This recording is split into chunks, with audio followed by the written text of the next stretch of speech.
Rádio Brasil Central. Em Goiânia, 7 horas. Agora, pela Rádio Brasil Central e RBC FM 90,1, O Mundo em Sua Casa. O jornal falado de maior tradição no Centro-Oeste brasileiro. O Mundo em Sua Casa. A informação em cima do fato. Um mundo de notícias no começo do dia. O Mundo em Sua Casa tem a marca da Rádio Brasil Central e da RBC FM 90,1. Hoje é quinta-feira, dia 17 de janeiro de 2013. Bom dia a você, ouvinte. Bom dia, Gil Bonfim. Bom dia, Karine Pinheiro. Bom dia a você que ouve O Mundo em Sua Casa. O Mundo em Sua Casa. Confira agora os destaques de hoje. Incêndio atinge usina de etanol no interior de Goiás. Secretaria Municipal de Saúde está preocupada com os casos de dengue que tomam conta da capital. Copom decide manter taxa básica de juros em 7,25% ao ano. Problema em sistema de informática suspende a emissão de passaporte em todo o país. Obama apresenta plano ambicioso para restringir venda de armas. Goiás goleia o Vasco 5-1 e segue firme na Copa São Paulo. Estes e outros assuntos a partir de agora, aqui no Mundo em Sua Casa. Agora são 7:02. O Mundo em Sua Casa. Tempo e temperatura. A previsão do tempo para hoje em Goiânia é de céu nublado encoberto com pancadas de chuva e trovoadas isoladas. A temperatura máxima atinge os 26 graus. A umidade relativa do ar fica entre 95% e 55%. Neste momento, os termômetros marcam 19 graus em Goiânia. O Mundo em Sua Casa. Manchetes dos jornais brasileiros. O Globo, caixa preta diplomática, só Itamaraty não revela salário de funcionários. O estado de São Paulo, Obama desafia lobby e lança pacote contra armas. Correio Brasiliense, Galeto do Mensalão, PT organiza jantar para arrecadar fundos e pagar as multas dos condenados do Mensalão. Valor econômico, o governo tenta impedir o contágio da inflação. Estado de Minas, Enem faz dobrar a abstenção na UFMG. Folha de São Paulo, Lula se reúne com a equipe de Haddad e dá diretrizes ao secretariado. Jornal do Comércio, telefonia celular é campeã de queixas. Diário da Manhã, Caldas Country, show do escândalo ameaçado. O Popular, saúde, epidemia, 250 novos casos por dia. Agora são 7:04. O Mundo em Sua Casa. A política em Goiás. Governo de Goiás cria o VaptVupt para atendimento exclusivo dos prefeitos. Ontem vieram a Goiânia os 20 da região metropolitana da capital. Na quarta-feira de cada semana, nos próximos 3 meses, 20 prefeitos de regiões distintas de Goiás serão recebidos no 10º andar do Palácio Pedro Ludovico Teixeira, em Goiânia, pelo governador Marconi Perillo e pelos principais secretários de Estado, no chamado VaptVupt com as prefeituras. Ontem foi o dia dos prefeitos da região metropolitana de Goiânia. O prefeito de Trindade, Jânio Darro, aprovou a inovação do governo e procurou os serviços da Saneago, a Getop e da Secretaria de Saúde. Olha, nós estamos numa fase inicial, nós estamos começando agora, mas tem uma boa vontade muito grande do governo. Apenas 15 dias de administração, nós já estamos aqui despachando, colocando nossos pleitos, e eu acredito que muito em breve nós estaremos recebendo benefícios com essa parceria do governo do Estado. Na próxima semana será a vez de 20 prefeitos do entorno de Brasília. O governador Marconi Perillo reconhece a falta de recursos do Estado e dos municípios. A ordem, então, é de definir prioridades com reflexo imediato para a população das cidades goianas. Nesse período de posse, que é janeiro, a situação das prefeituras tende a piorar, as cidades tendem a piorar, porque as chuvas são muito intensas. E aí, problemas que não seriam tão notados numa outra época são muito evidenciados nessa época do ano. Além do que, muitos prefeitos deixam as prefeituras em boas situações, mas muitos prefeitos também deixam prefeituras em situações muito caóticas. Antes mesmo da instalação do VaptVupt com as prefeituras, o governador Marco Antônio Perillo celebrou parcerias com os prefeitos de Anápolis, Goiânia e Aparecida. Eu celebrei no ano passado, por exemplo, um convênio de 8 milhões de reais com a prefeitura de Anápolis para a conclusão da pavimentação asfáltica de todos os bairros da cidade que ainda não estavam asfaltados, um total de 12 ou 14. Já passamos boa parte dos recursos. Estamos celebrando uma parceria com o prefeito de Aparecida de Goiânia, o prefeito Maguito, para a construção de uma avenida importante de interligação de bairros muito populosos na cidade.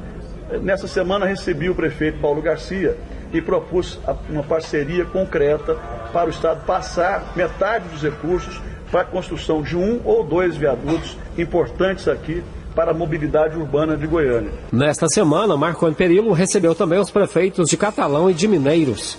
Jânio Rodrigues para o Sistema Brasil Central de Rádio.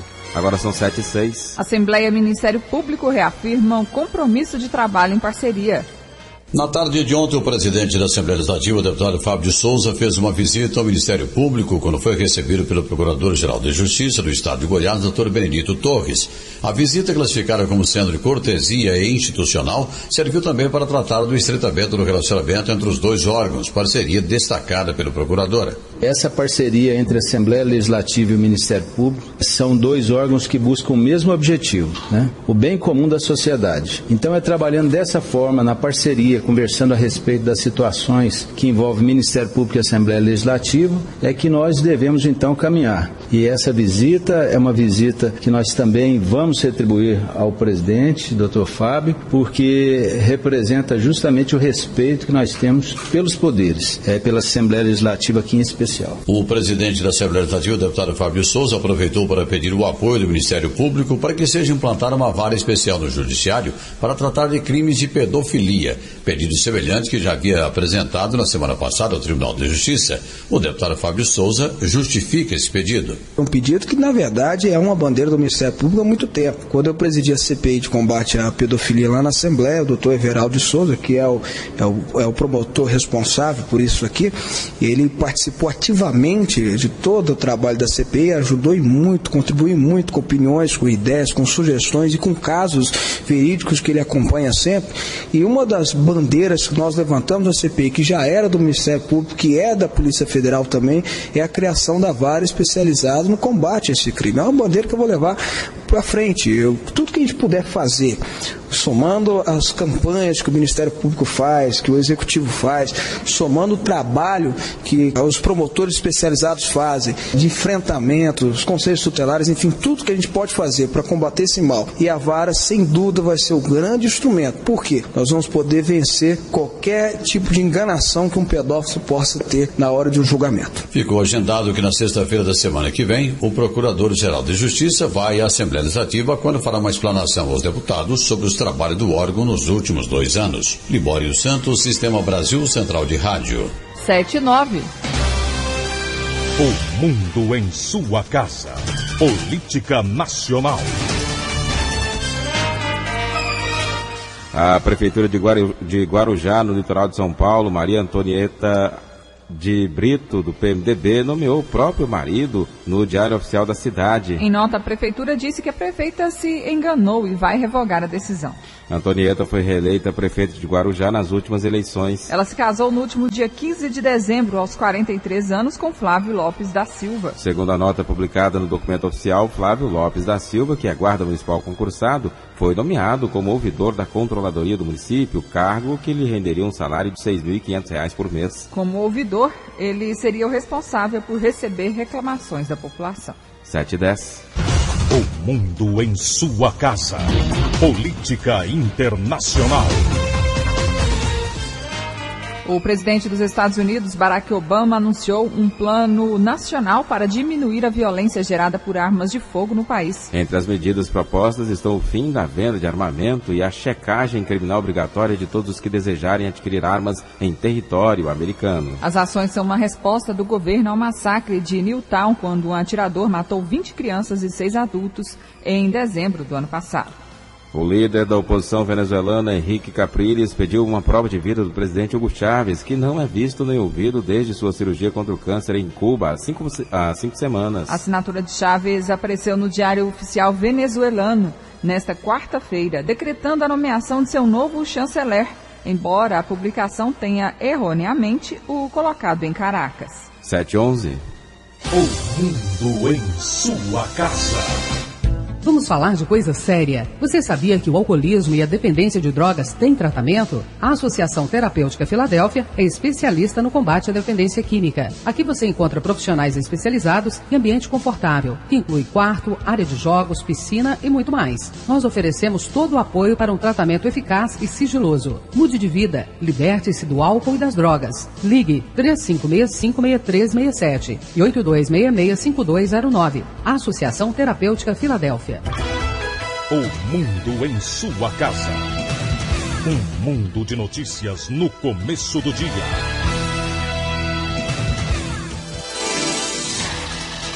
Um dos tanques de uma usina de álcool localizada próxima à BR-364, entre Caçu e Cachoeira Alta, no sudoeste do estado, pegou fogo ontem. Segundo informações do Corpo de Bombeiros, o incêndio no tanque, que comporta 17 milhões de litros de etanol, começou após o recipiente ser atingido por um raio. Apreendido menor acusado de matar adolescente no Parque Ateneu, em Goiânia. Pedro Felipe Ribeiro Santos, de 21 anos, e um adolescente de 17 são, segundo a polícia, os responsáveis pelo assassinato do também adolescente Edinho Mendes da Silva, de 17 anos. Ao apreender o menor e prender o maior, o delegado adjunto da Delegacia Estadual de Homicídios, delegado Alexandre Bruno Barros, descobriu que o crime, ocorrido no último dia 6 de dezembro no Parque Ateneu, teve motivação passional. O menor tinha uma namorada que teria sido namorada da vítima. E numa festa que ocorreu uma semana antes do homicídio, eles brigaram por causa dessa menina e a vítima sacou um revólver, deu um disparo para cima e o menor, que é o autor, prometeu para a vítima que iria ceifar sua vida. Uma semana depois, ele se armou com um revólver 38 e pediu auxílio para o maior, que conduziu ele até o local. Na oportunidade, o menor desceu da moto e deu 6 tiros na vítima. A vítima foi socorrida, levada até o Hospital de Urgências de Goiânia, e nesse caminho entre a casa dela e o hospital, ela confessou para o pai que o autor dos disparos teria sido esse menor. E as investigações palmilharam nesse sentido aí. Nós tivemos êxito no cumprimento da medida de internação e da prisão temporária em apreender o menor e prender o maior. Delegado, essas fotos que a polícia acabou apreendendo aí do menor com armas, pode indicar que ele esteja envolvido em outros crimes? Evidentemente. Ele já tem 2 passagens, né, por uso de droga, e está sendo feito o levantamento aí se a outra passagem é por tráfico de drogas. Nós temos a certeza que ele tem a participação em outros crimes ou atos infracionais relacionados a porte e posse de arma ou comercialização de arma de fogo, bem como de homicídio também. Está sendo feito todos esses levantamentos. Ele é residente domiciliado em Aparecida de Goiânia. Está sendo feito um trabalho conjunto com a Polícia Civil de Aparecida, pleiteando essas informações aí. Assim como o menor, Pedro Felipe também já possui passagem pela polícia por crime de roubo à mão armada. Aulus Rincon, para o Sistema Brasil Central de Rádio.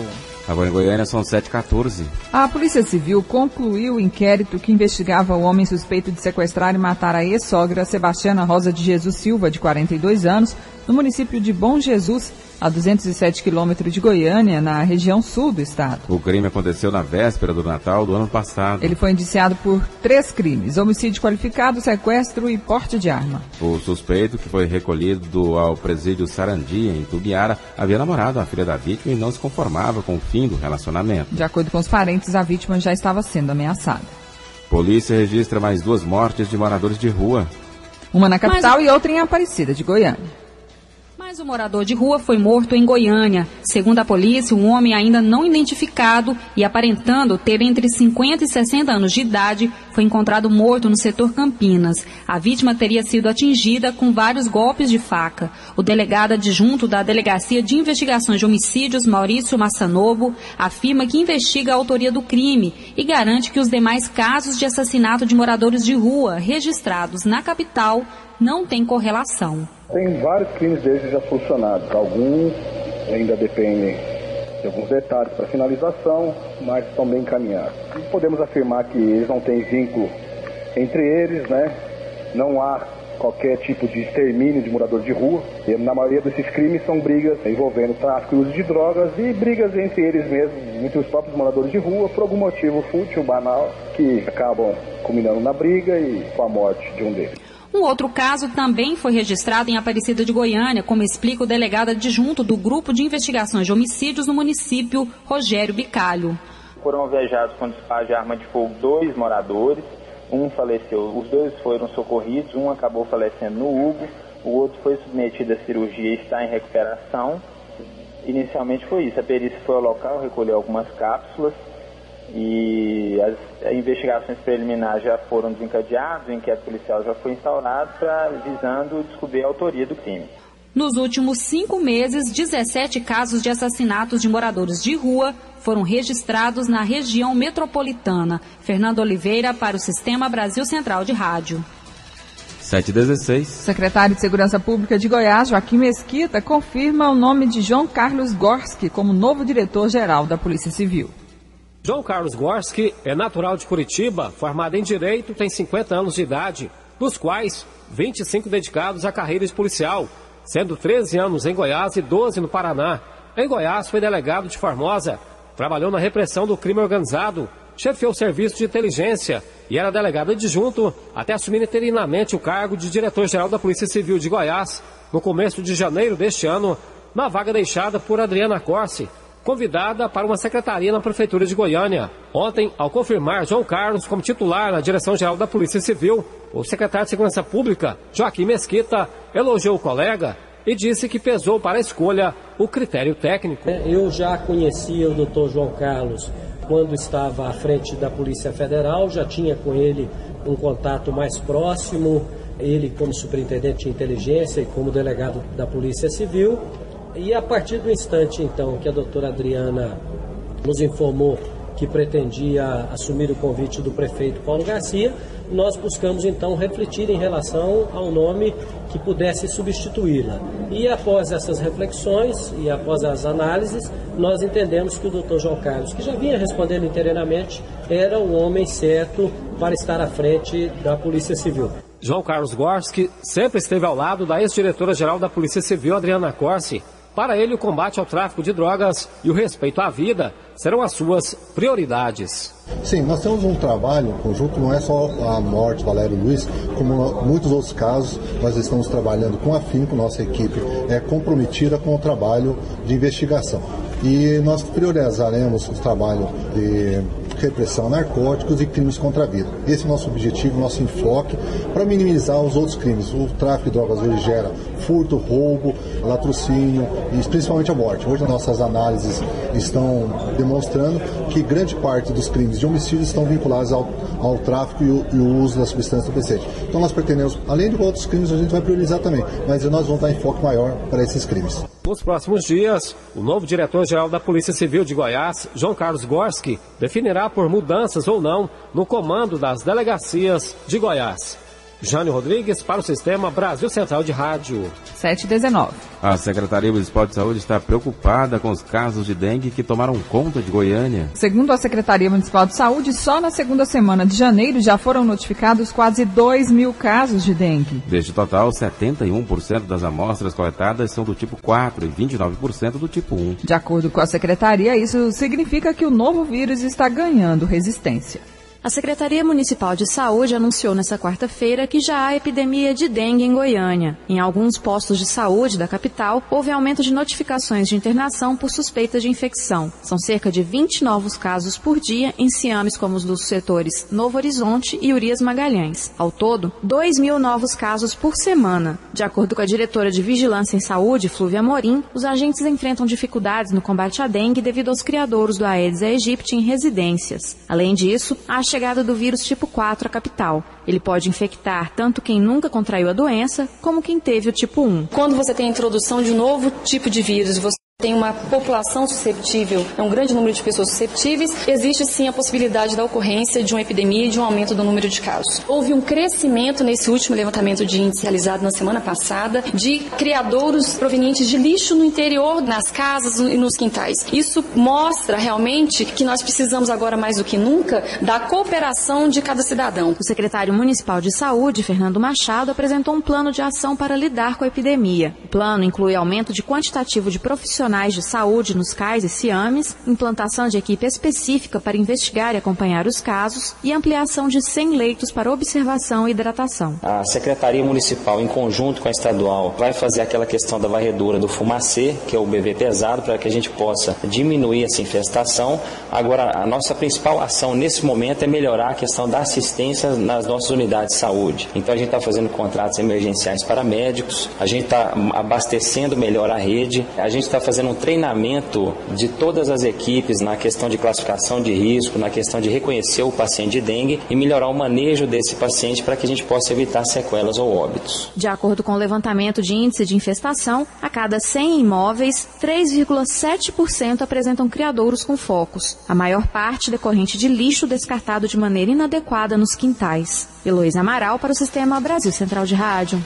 E prefeitos e secretários da saúde dos 40 municípios goianos classificados como de alto e médio risco de epidemia de dengue vão se reunir a partir de logo mais às 8h30 com o secretário estadual de saúde, Antônio Faleiros. No encontro serão discutidas estratégias de combate ao mosquito transmissor da dengue. 7h22, Centro Cultural Gustavo Ritter divulga calendário de 2013.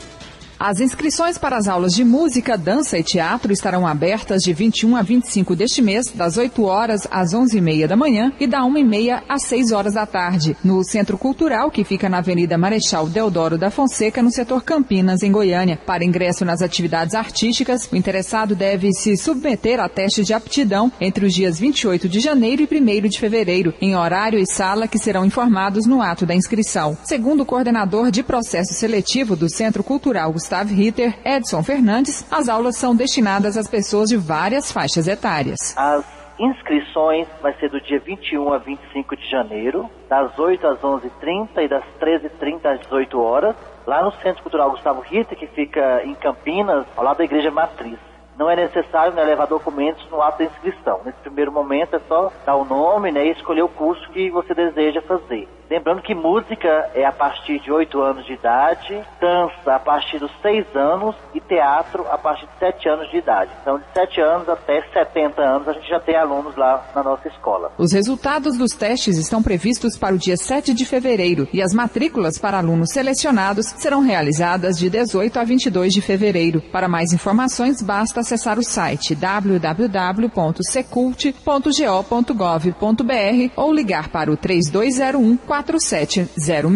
Karine Pinheiro para o Sistema Brasil Central de Rádio.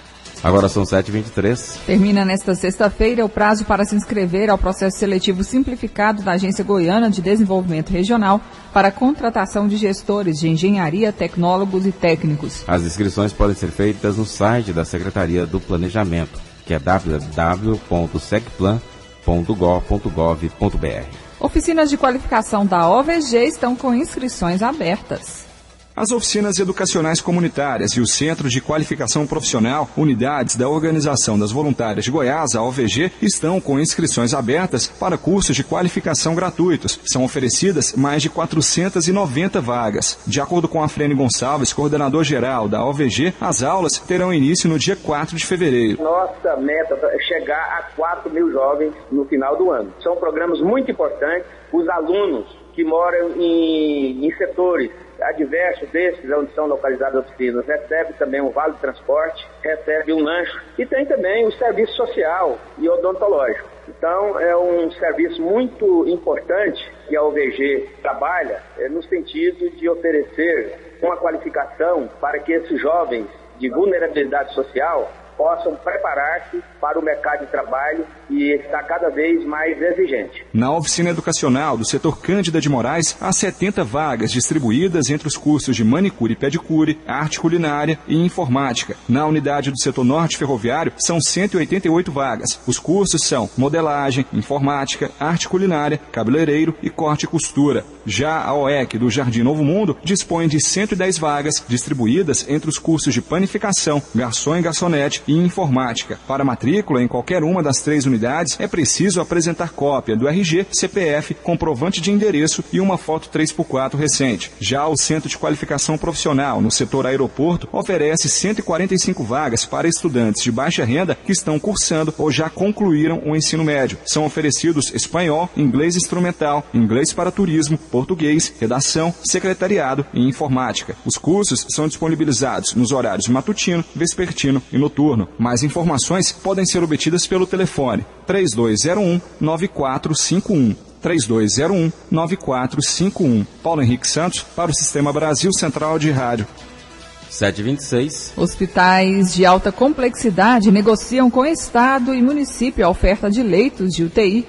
Para diminuir o déficit de vagas em unidades de terapia intensiva, a Secretaria Estadual de Saúde cogita a possibilidade de contratar 100 novos leitos na rede particular. Nesta quinta-feira, representantes da Associação dos Hospitais Privados de Alta Complexidade do Estado de Goiás se reuniram com o secretário de Saúde do Estado, Antônio Faleiros, e do município, Fernando Machado, propondo o pagamento de uma compensação ao valor pago pelo SUS para que os hospitais possam manter o atendimento de internação nas áreas de neurologia, pediatria, neonatologia e cardiologia, como explica o presidente da associação, Raikal Elou. Nós estamos respondendo a uma convocação do senhor governador que está preocupado com o déficit de leito de pacientes de terapia intensiva no estado de Goiás. É um problema crônico, mas agora há uma urgência maior e uma vontade política de se resolver isso. Então nós viemos aqui hoje oferecer ao secretário 100 leitos de terapia intensiva nos melhores hospitais de Goiânia, Anápolis e Aparecida.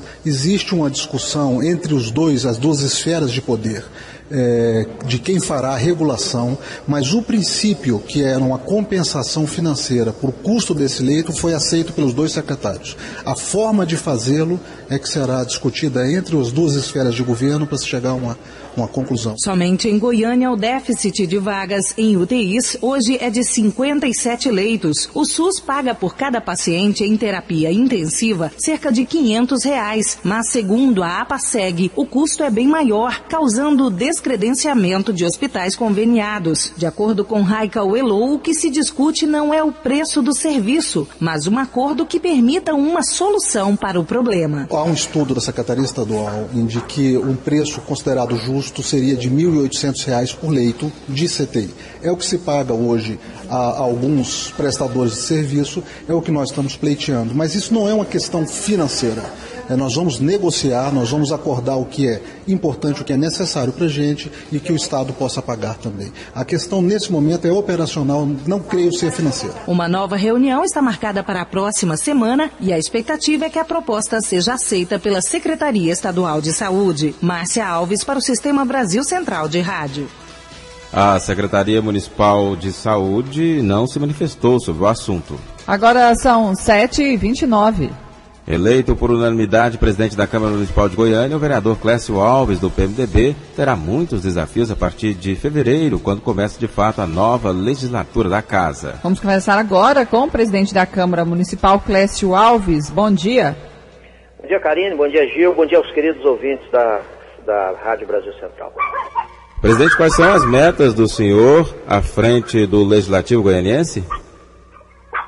Nós estamos aí nos preparando para iniciarmos a legislatura no próximo dia 19 de fevereiro, com a expectativa de procurar ao máximo aproximar o poder da população. É um desafio, é um sonho e ao mesmo tempo é um projeto que eu diria a você, aos ouvintes, principal, até porque, Gil, muitas vezes o munícipe, o eleitor, ele não acompanha os trabalhos do legislativo.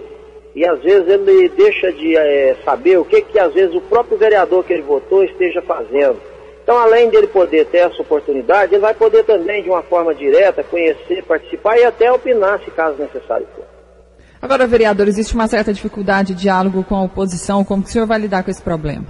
Olha, eu não diria isso, considerando que nós já tivemos um primeiro momento que foi importante esse embate com a oposição, na formação das comissões temáticas, e normalmente é de divergências, de desacordo, e vocês acompanharam e viram que nós valorizamos a oposição, permitindo que a oposição ocupasse presidência de comissões temáticas da Câmara importantes e de forma respeitosa, até por reconhecer o papel importante que a oposição desempenha no parlamento.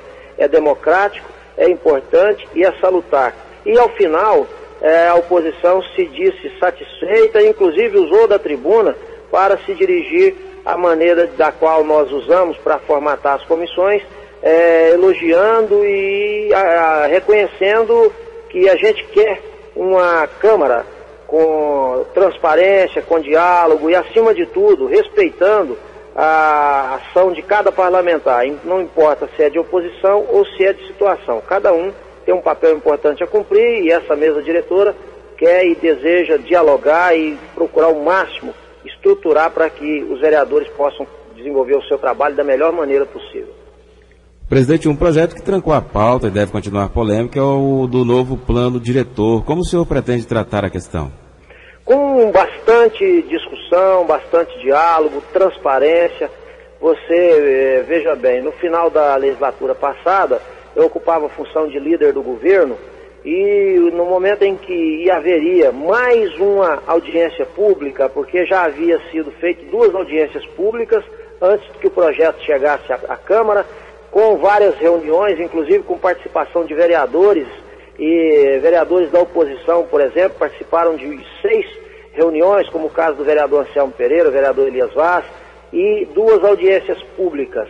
No momento em que a Câmara ia promover mais uma audiência pública, os próprios vereadores e a sociedade entendiam que o projeto deveria ser mais discutido, mais debatido. Eu, enquanto líder, conversando com o prefeito Paulo Garcia, ele entendeu assim também, e por isso eu, naquele momento, retirei o projeto de discussão e de apreciação para que ele venha a ser novamente colocado para que a Câmara abra essas discussões e quantas discussões forem necessárias. Vamos aí envolver toda a sociedade, entidades classistas, imprensa, Ministério Público, o Parlamento, a sociedade como um todo, e nós queremos uma revisão nesses pontos que o prefeito envia para a Câmara, que ela possa ser feita a 4 mãos e sem nenhuma tempestividade, para que nós possamos fazer aquilo que for o melhor para a cidade. O plano diretor, ele mexe diretamente com a vida de todos os cidadãos.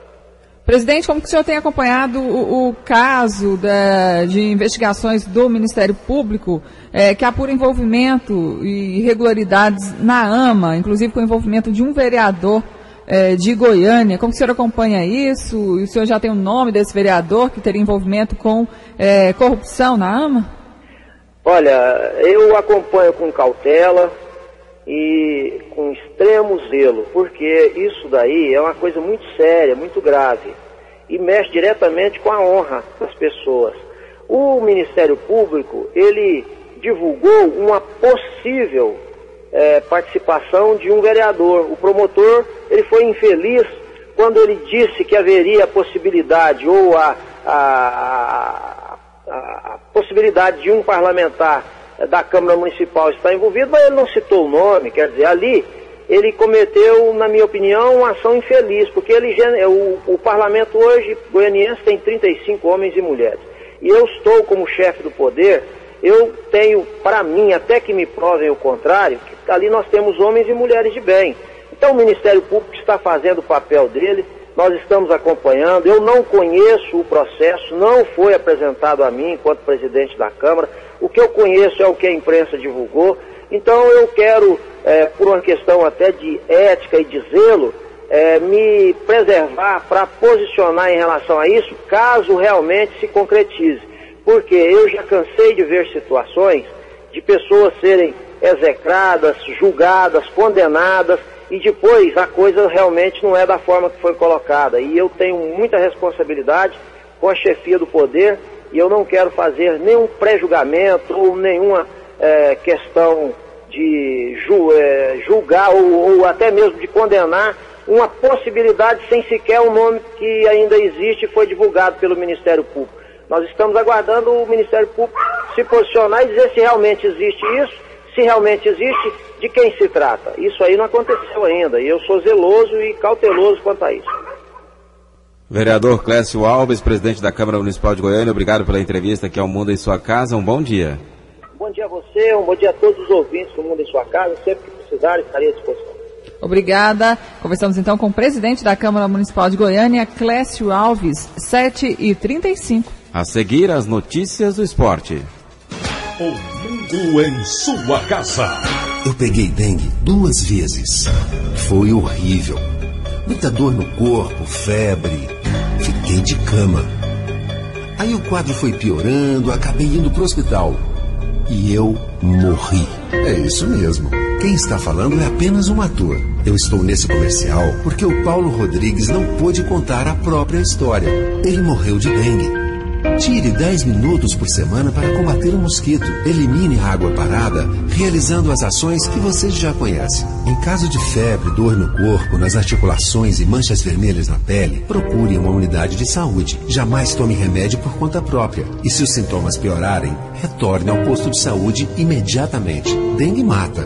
E se você não ajudar, ela vai matar cada vez mais. Todo mundo sabe como a dengue começa. E se você não ajudar a combater, a gente sabe também onde ela pode terminar. SUS, Secretaria de Estado da Saúde, Governo de Goiás. O Mundo em Sua Casa. O jornal falado de maior tradição no Centro-Oeste brasileiro.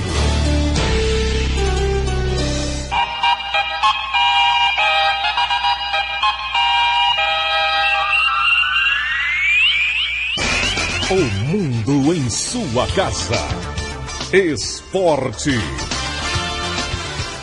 A FIFA declarou ontem que o crime organizado está diretamente envolvido na manipulação dos resultados no futebol. O diretor de segurança da entidade, que também é oficial da Interpol, afirmou que gangues estão agindo num esquema de manipulação e apostas em cerca de 50 campeonatos nacionais em todo o mundo. Segundo ele, a manipulação é a maior ameaça ao esporte. E afirmou ser necessária uma parceria da FIFA com forças da lei de todo mundo para combater o problema. A Federação Goiana de Futebol divulgou a capacidade de público que os estádios goianos poderão receber durante as partidas do Goianão 2013. Os números foram estipulados obedecendo aos laudos do Corpo de Bombeiros e Polícia Militar. O estádio Serra Dourada tem limite de 37.800 ingressos, já que a lotação máxima corresponde a 42 mil.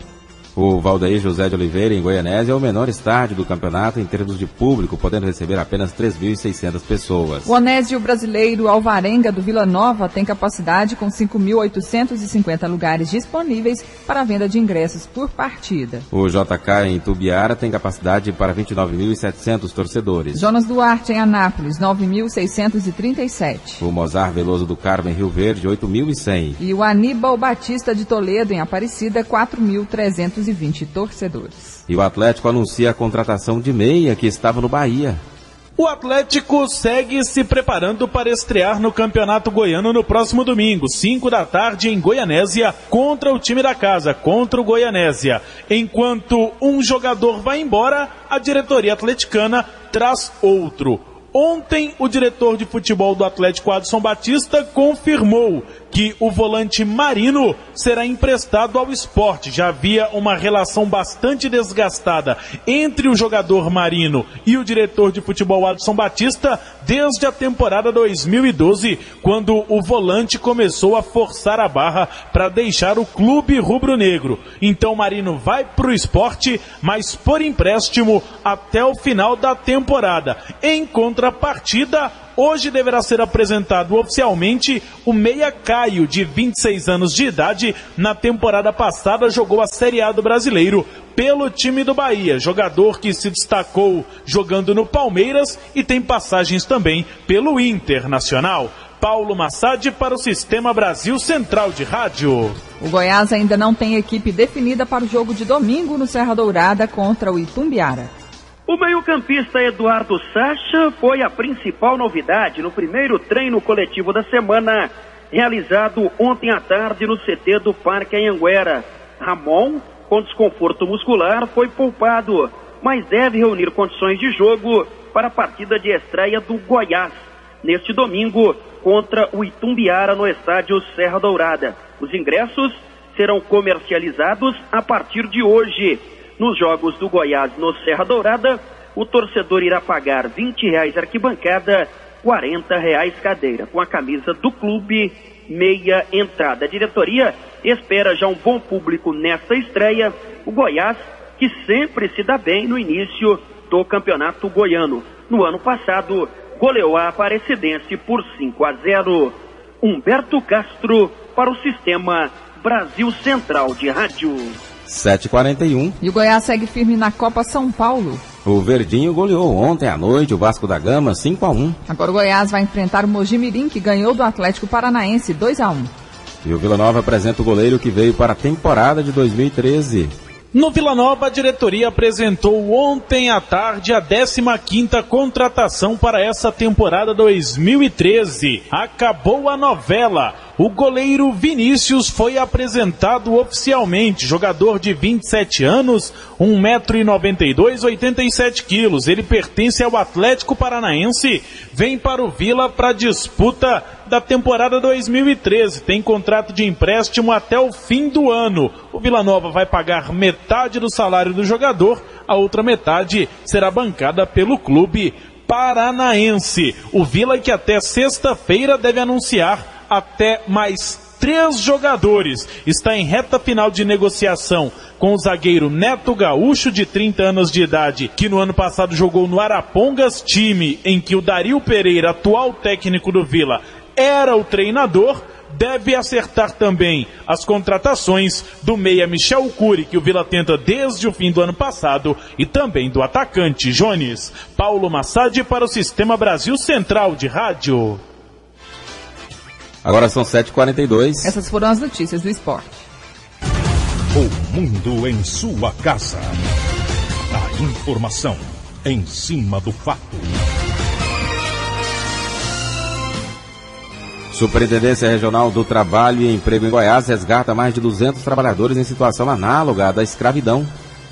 Em 2012, o Ministério do Trabalho e Emprego realizou 24 operações de combate ao trabalho análogo ao escravo em Goiás. 12 estabelecimentos rurais e 2 urbanos foram autuados. No total, foram resgatados 201 trabalhadores e pagos mais de R$1.400.000 em indenizações. O chefe da Seção de Inspeção do Trabalho no Estado, Valdivino Vieira, explica como a Superintendência Regional do Trabalho chegou aos infratores e como funciona a fiscalização. Através das denúncias. Nós recepcionamos ao longo do ano inúmeras denúncias de trabalho escravo. E essas denúncias, a cada uma delas, nós montamos uma equipe composta de auditores fiscais. Integram essa equipe um procurador do Ministério Público do Trabalho com apoio policial. Desloca-se até o local denunciado para verificar as condições. Se caracterizar a exploração do trabalhador nessa condição análoga de escravo, são feitos alguns procedimentos. Se não, é feita uma fiscalização normal, como toda outra do Ministério do Trabalho. Valdivino diz quais são as punições aos empregadores irregulares. Nós recebemos 28 denúncias. Dessas 28 denúncias, elas foram apuradas em 24 operações que a gente contou.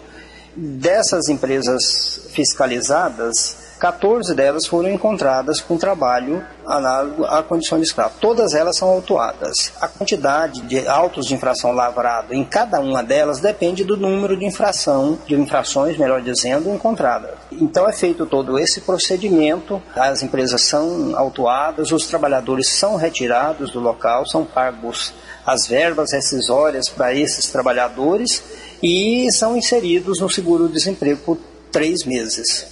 A chamada lista suja foi atualizada em 28 de dezembro de 2012, quando foram incluídos 13 empregadores de Goiás, que lidera a lista de inclusões devido, segundo o inspetor do trabalho Valdivino Vieira, à intensa fiscalização no estado. Wilton Vieira para o Sistema Brasil Central de Rádio. 16 escolas devem ser autuadas por cláusulas abusivas em contratos. Vamos conversar agora com o gerente de pesquisa e cálculo do Procon Estadual, Gleidson Tomás. Bom dia. Bom dia, Karine. Bom dia, Gil. Bom dia aos ouvintes do Mundo de Sua Casa. É um prazer falar com vocês. Gleidson, o porquê dessa autuação? Bom, na verdade, nós notificamos 20 estabelecimentos da capital para apresentar a documentação. Durante essa análise que foi concluída ontem, nós verificamos que 16 delas possuem cláusulas abusivas, principalmente com relação ao repasse de custos que na realidade deveriam ser arcados pela própria escola, como por exemplo a despesas com escritório de cobrança, repassando ao consumidor, ou seja, onerando o consumidor ainda mais. E dessas 16 nós verificamos que em 4 delas ainda há cláusulas no contrato que permite a rescisão do contrato pelo fato do aluno estar inadimplente. E com relação à lista de material escolar, nós verificamos também que dessas 20, 7 delas exigiam marca em determinados tipos de produtos solicitados, e em 2 dessas escolas havia a inclusão de produtos que não devem ser solicitados. Então, todos esses 16 estabelecimentos serão autuados a partir de hoje, terão um prazo de até 10 dias para apresentar a defesa junto ao PROCON, e sendo realmente confirmada a infração, a multa aplicada ela pode variar de R$ 424 até R$ 6.360.000. Isso vai depender aí da situação econômica da empresa, da gravidade da infração, e como a maioria dessas escolas são reincidentes, a multa vai ser agravada ainda mais. Gleidson, segundo o Código de Defesa do Consumidor, o que é considerada cláusula abusiva? Por exemplo, quando no contrato estabelece que os custos de escritório de cobrança ou de advogado numa cobrança extrajudicial, quando na realidade esses custos deveriam ser arcados pela própria escola e são repassados ao consumidor, isso fere o artigo 39, inciso 5 do CDC, que é exigir do consumidor vantagem manifestamente excessiva. Então isso é uma cláusula abusiva. E nós verificamos também nessas 20 escolas, com relação aos reajustes, que eles deveriam também justificar por meio da planilha de custos, que esse reajuste, por exemplo, no ensino médio ficou em torno de 9,8% e no ensino fundamental em torno de 10%. Mas se levarmos em consideração o reajuste individual, houve escola que teve um reajuste de até 20%.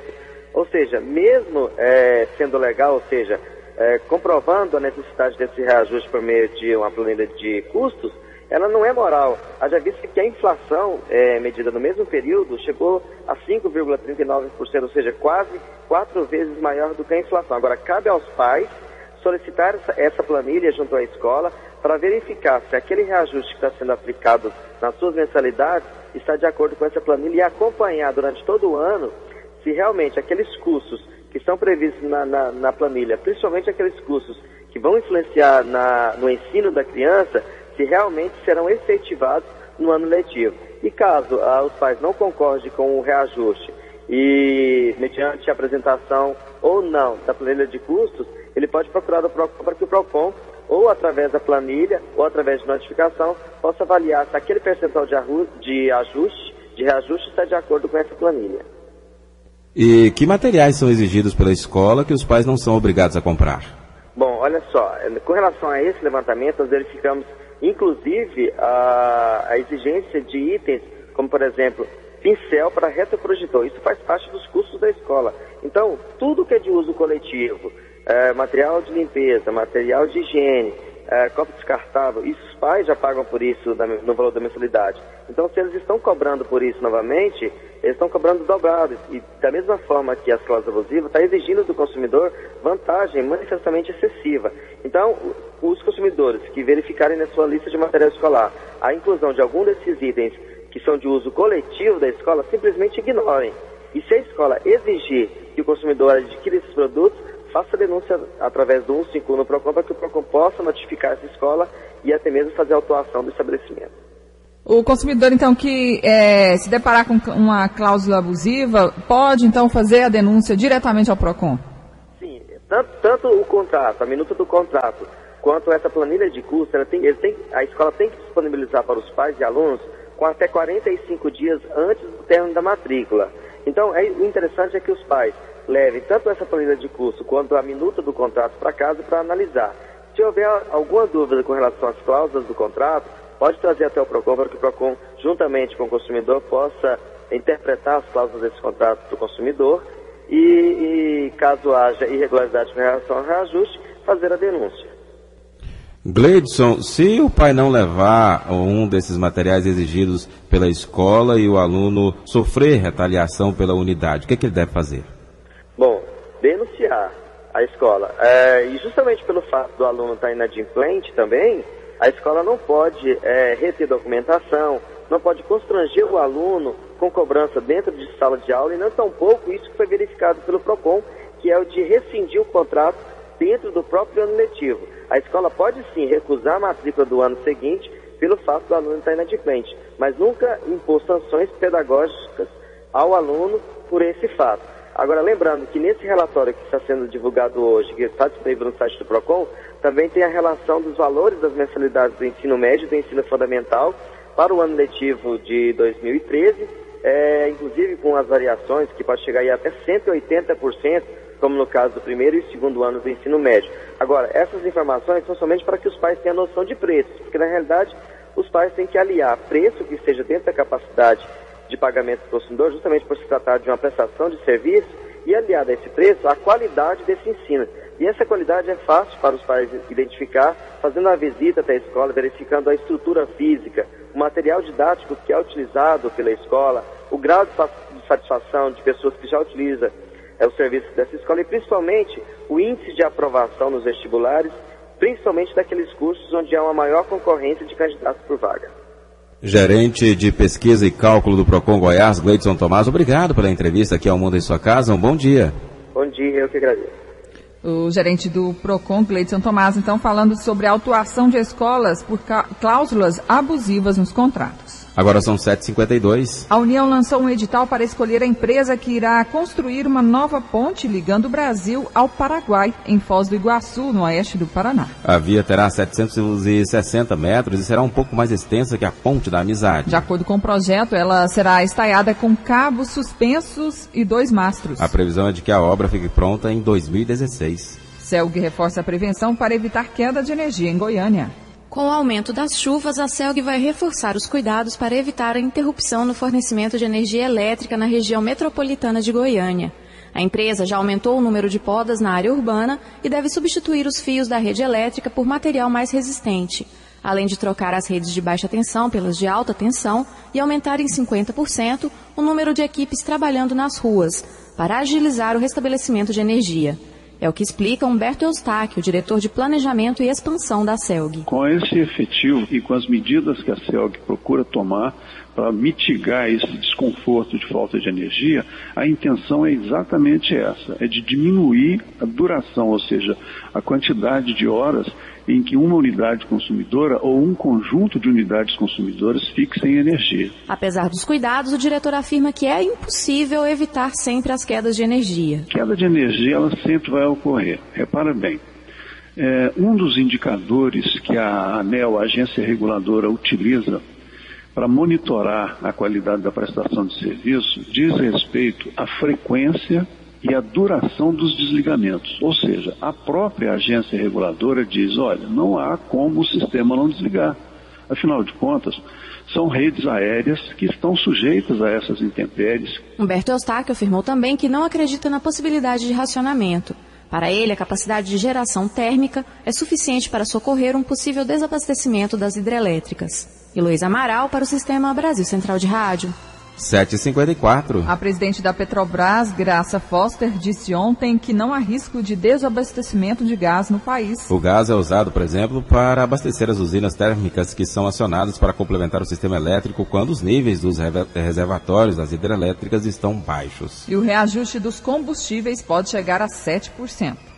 Donos de carro, preparem-se. O combustível deve ficar mais caro. O governo já admite que esteja examinando a alta que pode chegar aos 7% para a gasolina e de 4% a 5% para o diesel. Guido Mantega, ministro da Fazenda, está em recesso, mas o secretário econômico do Ministério, Antônio Henrique da Silveira, afirmou nesta quarta-feira que este reajuste é plausível. Esse aumento deve ser anunciado pelo governo na próxima semana. Para Mauro Can, presidente do Clube do Petróleo, o reajuste deve diminuir a disparidade do preço por litro do combustível brasileiro em comparação com o praticado no mercado internacional. Que o barril do petróleo vem subindo sistematicamente. Na realidade, esse valor da gasolina vendida ao consumidor final, considerando-se a enorme carga tributária que está embutida no preço do produto, não está nem tão alto assim, porque no mundo inteiro, né, os derivados do petróleo estão subindo. Nos Estados Unidos subiu muito, o consumidor americano também reclama. Isso é uma consequência direta do aumento do preço do barril de petróleo. Para conter parte do reajuste, o governo deve autorizar o aumento de álcool na gasolina, passando de 20% para 25%. De acordo com o CAN, a medida pretende diminuir os impactos para o consumidor na inflação e, ao mesmo tempo, devem manter a área atrativa para os investidores, visando o pré-sal. Isso ajuda, né, a manter a inflação sob controle, que eu acho que a maior prioridade do Brasil é essa, mas também temos que manter as empresas capitalizadas e os investidores interessados em investir na indústria para que a gente possa dar conta do desafio do pré-sal. Caso o aumento de 7% se confirme, o preço da gasolina no Distrito Federal, por exemplo, pode sair dos R$ 2,84 por litro em média para a casa dos R$ 3,03. Com informações de Brasília, Yuri Hudson. Agora são 7h56. Pacote de incentivos para a indústria de veículos pesados, que engloba caminhões e ônibus, é aprovado pelo governo federal. Com a sanção da Lei de Depreciação Acelerada de Caminhões e Vagões e Locomotivas pelo governo federal, a indústria continua a receber incentivos para estimular as vendas e produção de veículos comerciais pesados em 2013. Entre os benefícios está a redução da base de cálculo do imposto de renda sobre veículos. A medida, segundo o presidente da Associação dos Caminhoneiros do Estado de Goiás, Amin de Oliveira Silva, veio acompanhada de um pacote de incentivos que prevê a redução de juros de financiamentos para a compra de caminhões. Agora, todas as montadoras contratou todos os mesmos funcionários para poder trabalhar acelerado na montagem de caminhão. Então, aí ela prorrogou esse prazo para ao final do ano 2013 e com menos burocracia para que a pessoa possa fazer seu cadastro dentro da legislação e possa conseguir seu caminhão com 2,5% ao ano. Para Amin de Oliveira, a medida é vista pela categoria como uma possibilidade de renovação da frota goiana. Realmente, a situação não é boa, é difícil porque a revolta da frota usada está muito grande por aquelas que tem aqueles caminhões mais milhares. Então é o seguinte, está usando e abusando do outro que está na estrada. Então a oportunidade do caminhoneiro que é autônomo, que é o mais responsável pelo transporte, ele vai ter um caminhão 0 quilômetro na mão dele. A legislação foi sancionada com 12 vetos. Fernando Oliveira para o Sistema Brasil Central de Rádio. 7h58. Banco Central mantém taxa Selic em 7,25% ao ano. O Copom do Banco Central decidiu por unanimidade manter a taxa Selic em 7,25% ao ano. Considerando o balanço de riscos para a inflação, que apresentou piora no curto prazo, a recuperação da atividade doméstica menos intensa do que o esperado e a complexidade que ainda envolve o ambiente internacional, o comitê entende que a estabilidade das condições monetárias por um período de tempo suficientemente prolongado é a estratégia mais adequada para garantir a convergência da inflação para a meta. Esta já era a expectativa do mercado financeiro, que é a mais baixa da história. Os economistas também acreditam que a taxa básica de juros pode permanecer em 7,25% ao ano, pelo menos no primeiro semestre deste ano, com possibilidade de cair a 7% no segundo semestre, se a economia não der sinais de recuperação. 7h59. Um problema no sistema de informática suspendeu ontem a emissão e a entrega de passaportes em todo o país. A Polícia Federal informou que um dos computadores da Coordenação Geral de Tecnologia apresentou defeito e vai ser trocado pela empresa responsável pela manutenção. Segundo a Polícia Federal, a entrega do documento deverá ser retomada hoje. Por dia são emitidos 8.000 passaportes no país.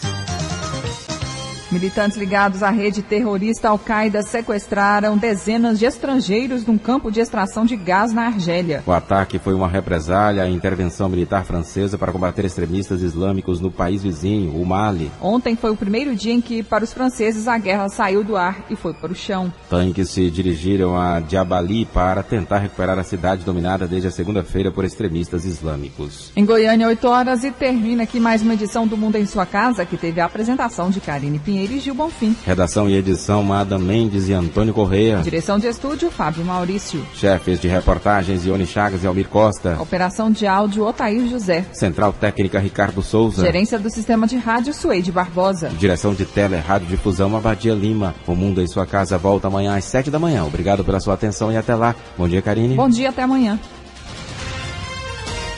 Este foi, pela Rádio Brasil Central e RBC FM 90,1, O Mundo em Sua Casa. O jornal falado de maior tradição no Centro-Oeste brasileiro. O Mundo em Sua Casa. A informação em cima do fato. Um mundo de notícias no começo do dia. O Mundo em Sua Casa voltará sempre com a marca da Rádio Brasil Central e da RBC FM 90,1.